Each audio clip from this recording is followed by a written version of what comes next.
রাখ তোদের family card, কথাটা মনে পড়লো হঠাৎ, কারণ আজ ফ্যামিলি কার্ডের লঞ্চিং হচ্ছে। নির্বাচনী প্রচারণা যখন চলছিল, একটা পর্যায়ে জামায়াতের আমির ভীষণ ক্ষোভ দেখিয়ে কথাটা বলেছিলেন, রাখ তোদের ফ্যামিলি কার্ড। রীতিমতো তুইতকারী ফ্যামিলি কার্ড নিয়ে তখনও কথা বলেছে, এবং তারই ইরিটেশন দেখে আমার ইন্টারপ্রিটেশন ছিল বিএনপির প্রস্তাবিত ফ্যামিলি কার্ড জনগণের মধ্যে অসাধারণ সাড়া ফেলছে, এটা নিশ্চয়ই তিনি আঁচ করেছেন এবং সেজন্যই তার এই ক্ষুব্ধতা। যাই হোক, আজ কিছুক্ষণের মধ্যেই ফ্যামিলি কার্ড কর্মসূচির উদ্বোধন হতে যাচ্ছে। প্রাথমিকভাবে সারা দেশে এটা একটা পাইলট, এটা কিন্তু মূল প্রকল্প না। জুনের পর মূল প্রকল্প শুরু হবে এবং এটা সঠিক যেটা ধাপে ধাপে বাস্তবায়ন করা হবে, এবং এটাও বিএনপি তার প্রতিশ্রুতিতে এভাবেই বলেছে। আপাতত 37,000 পরিবারের কাছে ফ্যামিলি কার্ড পৌঁছে দেওয়া হবে, 2,500 করে টাকা দেওয়া হবে। আমরা খেয়াল করি, একটা সরকার শপথ নিয়েছে 1 মাসও হয়নি, তার মধ্যেই ফ্যামিলি কার্ড মানুষের কাছে পৌঁছে দিতে শুরু করেছে। বিএনপির এই ব্যাপারটা আমাদের মাথায় রাখতে হবে। এই কদিন আগেও বিএনপির আরেকটা নির্বাচনী প্রতিশ্রুতি, ইসলাম বা অন্যান্য ধর্মের ধর্মগুরুদের ভাতা দেওয়া শুরু, সেটারও পাইলট প্রকল্প শুরু করে দিয়েছে এবং এই ঈদের আগেই সেটা কার্যকর হতে শুরু করবে। একটা দেশের গণতান্ত্রিক ব্যবস্থা যখন কাজ করে, সবসময় বলতাম যে গণতান্ত্রিকভাবে নির্বাচিত সরকার এবং ভবিষ্যতে গণতান্ত্রিক নির্বাচনের মাধ্যমে, গ্রহণযোগ্য নির্বাচনের মাধ্যমে নির্বাচিত হতে চাওয়া সরকার জনগণের জন্য কাজ করবে, কাজ করতেই হবে, করতেই হয়। এভাবে আমরা দেখছি বিভিন্ন ক্ষেত্রে বিএনপি তার প্রতিশ্রুতি বাস্তবায়ন করে যাচ্ছে, এবং আমি ব্যক্তিগতভাবে মনে করি, আমি এটা নিয়ে আমার নির্বাচনের আগে একটা ভিডিওতে বলেছিলাম যে এই একটা জিনিস বিএনপির বিজয় বিরাট ইম্প্যাক্ট ফেলবে, এবং আমি নিশ্চিত এটা ইম্প্যাক্ট ফেলেছে। এবং 5 বছরে আমাদের সরকার এই কাজটা খুব ভালোভাবে সঠিক মানুষের কাছে পৌঁছে দিয়ে নিশ্চিত করতে পারবে বলে আমরা বিশ্বাস করি। যদি সেটা হয়ে যায়, আগামী নির্বাচন, আজ থেকে আরও 5 বছর পরে যে নির্বাচনটা আছে, সেটাতেও খুব বড় প্রভাব ফেলবে এবং বিএনপিকে আবারও নির্বাচিত হয়ে জনগণের বা দেশের সেবার দায়িত্ব পেতে সাহায্য করবে। এবং আরেকটা অনুমান করে রাখি, বিরোধী দল বিশেষ করে জামায়াতে ইসলামী কোনো না কোনো ফর্মে এই যে রাখ তোদের ফ্যামিলি কার্ড টার্ড বললেও জনগণের কাছে এইভাবে ক্যাশ টাকা নিয়ে যাওয়া, আমি জামাতের পলিসি মেকারদের কারো সাথে টকশোতে দেখেছি যে তারা জনগণকে অলস করে ফেলবে বেকার ভাতা এটা দিয়ে, মানে একটা দেশের অকল্পনীয় সংখ্যক হতদরিদ্রর মধ্যে এই টাকাটা কি করতে পারে সেটা অনেকেরই হয়তো ধারণা নেই।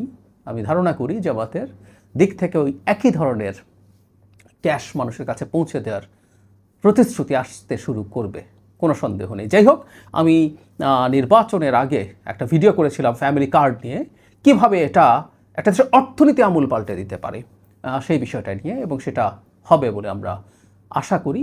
ফ্যামিলি কার্ডের লঞ্চিংয়ের দিনে আমি সেই ভিডিওটা আবার এখানে জুড়ে দিচ্ছি, আপনারা দেখবেন আশা করি। এবং আমাদের সরকারকে আবারও বলি, আমাদের বলতে সরকারে যারা আছেন বা বিএনপি না, এই সরকার আমাদের এই রাষ্ট্রের সবাই তার জায়গা থেকে যেন সহযোগিতা করি, এবং এই ফ্যামিলি কার্ড দেওয়ার ক্ষেত্রে কোথাও প্রাথমিকভাবে যদি কোনো রকম ভুলভ্রান্তি থাকে, সেটা কোনো না কোনোভাবে আপনারা জানাবেন, সামাজিক মাধ্যমে লিখবেন, যেভাবে সম্ভব এই তথ্যগুলো জানাবেন। পরবর্তীতে একটা সময় এটা সবার জন্য এন্টাইটেলড হবে, এবং এখনকার প্রধানমন্ত্রী, তখন বিএনপি চেয়ারপারসন জনাব তারেক রহমান বলেছিলেন যে হ্যাঁ, এটা আমরা নিশ্চয়ই অনেক উচ্চবিত্ত পরিবারগুলো এটা নেবে না, কিন্তু একটা সময় এটা সবার জন্য এন্টাইটেলড হবে। কিন্তু তার আগ পর্যন্ত মূলত সবচেয়ে নিডি হতদরিদ্র মানুষদেরকে প্রাথমিকভাবে দেয়া শুরু হবে। তো সেই ক্ষেত্রে যদি কোথাও কোনো অনিয়ম সমস্যা যদি দেখেন, বাংলাদেশে এগুলো খুব অস্বাভাবিক ব্যাপার না, সেটা সরকারের গোচরে কোনো না কোনো ফর্মে আনার জন্য আমরা বলবো, এবং সরকার সত্যিকার অর্থেই মনোযোগ দিয়ে সেগুলো অবজার্ভ করবে, এবং একটা মেকানিজমও আমরা ডেভেলপ করব যাতে এই তথ্যগুলো খুব দ্রুত সরকারের কাছে জনগণের সরাসরি ফিডব্যাক চলে আসে। যাই হোক, ভিডিওটা দেখবেন আশা করি, কিভাবে এই ফ্যামিলি কার্ড এবং মানুষের কাছে এরকম ক্যাশ পৌঁছে দেওয়া অর্থনীতিতে জাদু ঘটাতে পারে, মানুষকে অলস টলস করা দূরেই থাকুক, কীভাবে ম্যাজিক ঘটিয়ে দিতে পারে, সেটা একটু খেয়াল করব নিশ্চয়ই। অনেকে অনুমান করছেন এবার নির্বাচনে জামায়াতে ইসলামী খুবই ভালো করবে। আমি মনে করি না। আমি বিশ্বাস করি বিএনপি একটা ভূমিধ্বস বিজয় পেতে যাচ্ছে, নানা কারণে। এর মধ্যে খুব গুরুত্বপূর্ণ হচ্ছে বিএনপি যেসব কর্মসূচি মানুষের সামনে আনছে, জনগণের জন্য সে কি করতে চায়, সেটা একটা বড় কারণ হয়ে দাঁড়াবে। যেমন এই মুহূর্তে বিএনপি নির্বাচনী প্রতিশ্রুতির মধ্যে সবচেয়ে বেশি শোনা যায় এবং সম্ভবত মানুষ সবচেয়ে বেশি কানেক্টেড হয়েছে ফ্যামিলি কার্ডের সাথে। এই কার্ডটা মানুষের জীবন তো বটে, দেশের অর্থনীতি পাল্টে দিতে পারে, আমূল অর্থনীতি পারে। বিএনপি তার ব্যাখ্যায় অর্থনীতির ব্যাপারটা খুব বেশি ওভাবে বলছে না, আমি সেটাও একটু বলতে চাই। যারা তারেক রহমান এটা একটা পডকাস্ট বানিয়েছেন, আপনারা এটা একটু দেখে নেবেন। অত্যন্ত সাবলীল উপস্থাপনায় তিনি জানিয়েছেন ফ্যামিলি কার্ড কী, কেন, কাদের জন্য। আমি খুব বেশি কথা বলতে চাই না, তারপরে তার সেই বক্তব্য এবং এতদিন পর্যন্ত বিএনপি যা বলেছে তার কাছ থেকে দু একটা কথা একটু জানাতে চাই। তিনি কার্ডটা দেখিয়ে বলছেন যে এই কার্ডটা তারা ধাপে ধাপে মানুষের কাছে পৌঁছে দিতে থাকবেন, গ্রামীণ এবং অনগ্রসর জায়গাগুলো থেকে দরিদ্র মানুষের কাছে, একটু নিচুতে যারা আছেন আর্থসামাজিক অবস্থানে, আর্থিক অবস্থানে, তাদেরকে দিতে শুরু করবেন। ধাপে ধাপে তারা প্রতিটা মানুষের কাছে পৌঁছে যেতে চান। এটা একটা ডিজিটাল কার্ড, এর মধ্যে রেকর্ড থাকবে, এটা রিড করা যাবে শেষ পর্যন্ত প্রত্যেককে। তিনি উদাহরণ দিচ্ছেন একজন দরিদ্র মানুষ যেভাবে পাবেন, একজন ইউএনও বা সরকারি কর্মকর্তার পরিবারও সেটা পাবে, সেটা তিনি বলছেন। তবে তিনি এক্সপেক্ট করেন, যেটা আমিও মনে করি, সবাইকে দেয়ার কনসেপ্ট এটা একটা জটিলতাও সমাধান করতে পারে। যেমন আমরা যখন কাউকে ভালনারেবল কাউকে দিতে চাই, সেটা খুঁজে বের করা কঠিন এবং এর মধ্যে প্রচুর দুর্নীতি হয়।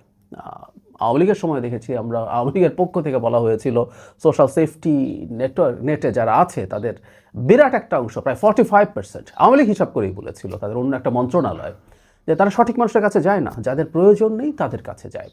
তো সেই যদি হয় প্রেক্ষাপট, যদি সবাইকে দিয়ে দেওয়া যায়, তাহলে আসলে দুর্নীতিটা হচ্ছে না। এবং তিনি রাইটলি বলছেন যে যার প্রয়োজন নেই সেটা নিশ্চয়ই মানুষ নেবেন না। যেমন আমার পরিবার নেবেন না, আমি জানি এরকম আরও অনেক পরিবার আছে এই কার্ডটা নেবেন না।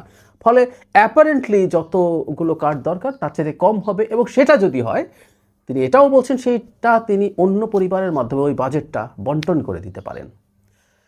কে দেওয়া হবে এর মাধ্যমে 2 থেকে 2,500 টাকা, মানে এটা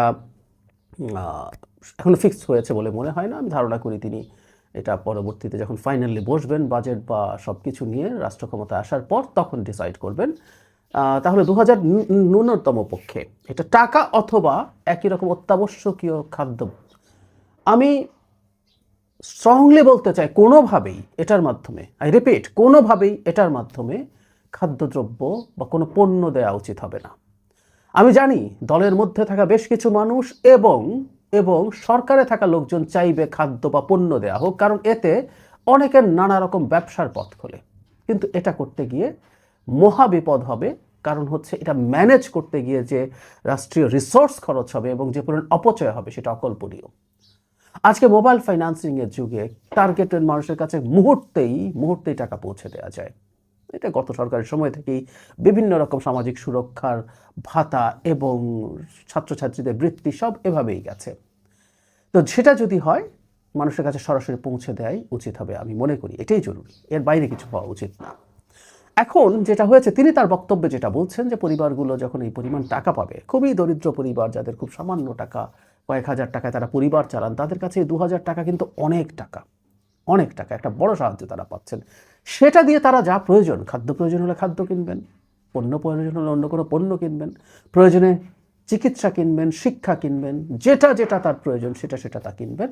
এবং সেটাই তিনি বলছেন এই পরিবারগুলোকে তার চেহারা, তার ধরন পাল্টে দেবে।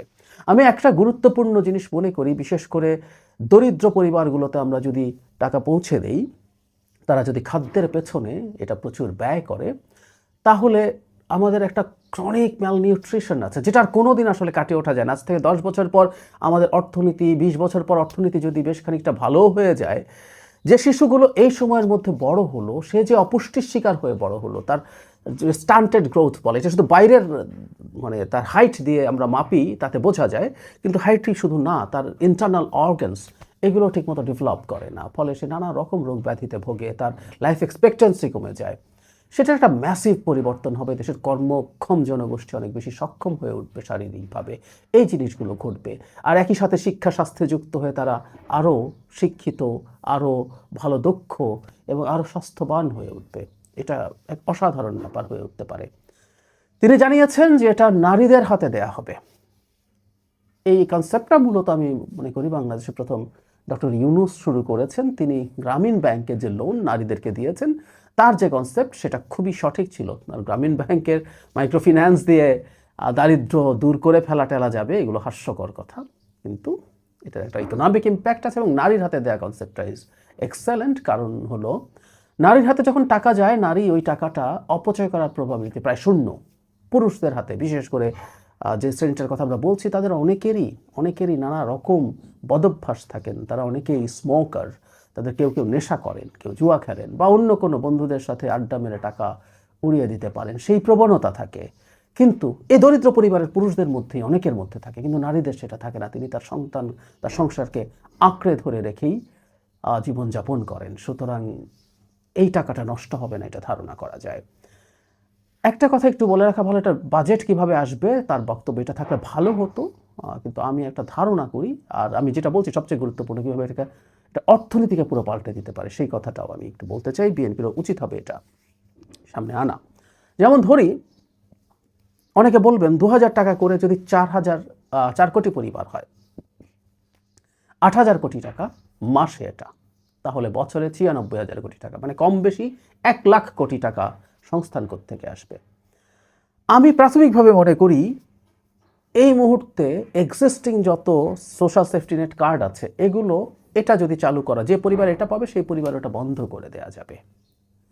যেমন সর্বোচ্চ 750 টাকা পর্যন্ত ভাতা আছে, 500, 750, বিভিন্ন ক্যাটাগরিতে, বয়স্ক ভাতা, বিধবা ভাতা, প্রতিবন্ধী ভাতা, এরকম নানান রকম ভাতায় এক পরিবারে যদি দুজনও কোনো ভাতা পায়, 500, 1000 টাকা পাচ্ছেন 2 ক্যাটাগরিতে। 2000 টাকা যদি তারা পান, তাহলে তাদের আসলে এগুলো লাগে না। সুতরাং অলরেডি বাজেটে সোশ্যাল সেফটি নেটের যে বাজেট আছে, সেই বাজেটটা আসলে না থাকলেও চলে, সেটা তুলে দিলে সেই বাজেটটা এর মধ্যে ঢুকিয়ে দেওয়া যায়, সাথে যোগ হবে। সুতরাং অর্থের সংস্থান খুব কঠিন না। আর ওই যে বলা হয়েছে, এটা একসাথে করে ফেলা হচ্ছে না, ধাপে ধাপে করা হবে।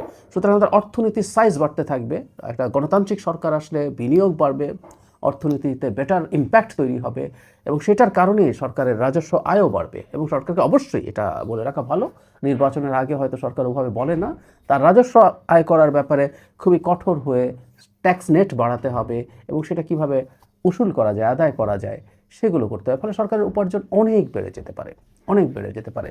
আমাদের খুবই নিচু ট্যাক্স জিডিপি রেশিও 9 বা তারও নিচে, এটা 12, 13, 15 পর্যন্ত নিয়ে যাওয়া যাবে 5 বছরে, কেউ যদি সিনসিয়ার হয়, তাতে অনেক টাকা আসবে সেগুলো।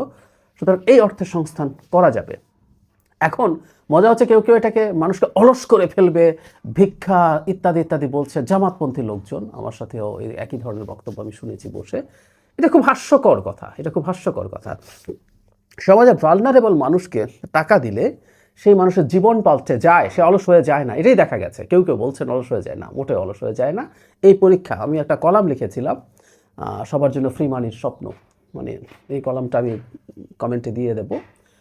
প্রথম আলোতে লিখেছিলাম, সেটা কীভাবে অর্থনৈতিক ইম্প্যাক্ট ফেলে সেটা আমি দেখানোর চেষ্টা করেছি। আপনারা বিস্তারিত পড়বেন। তবে আমি সামান্য এইটুকু বলে রাখি, দরিদ্র মানুষের হাতে বিশেষ করে যখন টাকা যায়, সে টাকাটা তার হাতে থাকে না, মুহূর্তে বাজারে চলে যায়। ওর অবস্থা এতই খারাপ থাকে, এই 2000 টাকা, 2500 টাকাও সেই মানুষটা মুহূর্তে নিয়ে বাজারে চলে যাবেন। খাদ্য হলে খাদ্য কিনবেন, চিকিৎসার ওষুধ হলে ওষুধ কিনবেন, অন্য কোনো পণ্য হলে অন্য কোনো পণ্য কিনবেন, বা একটু সামর্থ্যবান যদি হয়, তিনি তার সন্তানের জন্য তার শখের কোনো খাবার, কিছু চকলেট, চিপস, এগুলো কিনবেন। বাজারে যখন টাকাটা চলে যায়, এটার একটা বড় মাল্টিপ্লায়ার এফেক্ট আছে, 5 গুণ পর্যন্ত ইম্প্যাক্ট, মানে 2000 টাকা 10,000 টাকার ইম্প্যাক্ট ফেলতে পারে বিভিন্ন হাতে ঘুরতে। এই টাকা বাজারে চাহিদা তৈরি করে। মানে আমরা যদি 4000 পরিবারকে 8000 কোটি টাকা প্রতি মাসে বাজারে সরাসরি চলে যায়, এটার 30-40 হাজার কোটি টাকার ইম্প্যাক্ট পড়বে বাজারে। এটা হিউজ, ওটা চাহিদা তৈরি করছে। আমি একটু খানিকটা, মানে অত্যাবশ্যকীয় পণ্য তো বটে, খানিকটা বিলাসী পণ্য, বাচ্চার জন্য চিপস কিনতে গেছেন কেউ, চিপসের ডিমান্ড তৈরি হচ্ছে, সেটা ফ্যাক্টরি তৈরি হবে, মানে ওই ফ্যাক্টরি, যে ফ্যাক্টরি চিপস বানায়, সে নতুন করে ফ্যাক্টরি মানে তার এটাকে বড় করবে, সেটাকে বাড়ানোর চেষ্টা করবে, নতুন এমপ্লয়ি নেবে, ওটাকে কর্মসংস্থান তৈরি করবে। আবার ওখানে যারা চাকরি করবে তাদের বাইং ক্যাপাসিটি বাড়বে, তারা আবার বাজারে যখন খরচ করতে যাবে সেটা আরও ডিমান্ড তৈরি করবে। সো এটার ইকোনমিক ইম্প্যাক্ট ইজ হিউজ। সরকার যদি, আগামী সরকার, বিএনপি সরকার যদি এই টাকাটা আসলে এভাবে মানুষের কাছে পৌঁছে দিতে পারে, অর্থনীতির খোলনলচে পাল্টে যাবে। সুতরাং এটাকে অলস টাকা, মানুষকে অলস করে ফেলা হবে।